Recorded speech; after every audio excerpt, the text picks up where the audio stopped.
Gecenin sükutunda bir ses hava susur. Nefes nefes gözlerimde hatireler donur.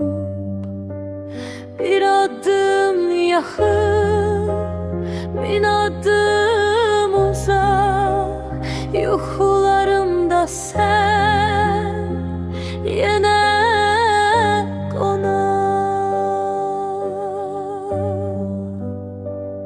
sonsuz həsrət ürəyimdəyiz.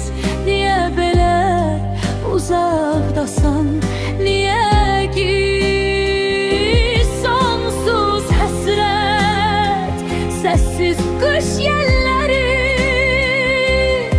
Sən hardasan sevgi dediğimiz, külək kucaklayır boşluk kimi. Her gece gelir hatirelerin sesi, bir derya kadar uzak. Sen hardasan, bir söz desem duyar yüreğin.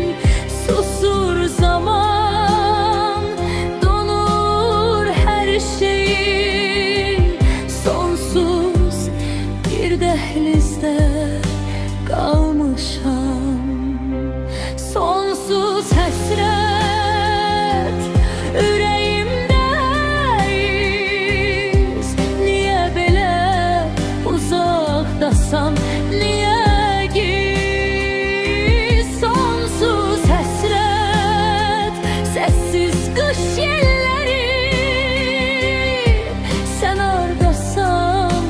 Sevgi delimiz,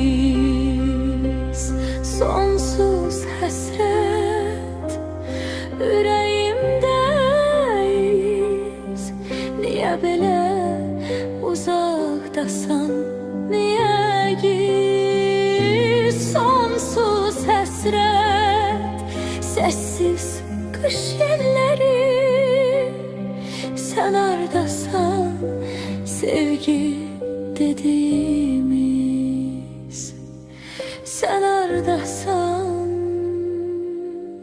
sevgi dediğimiz.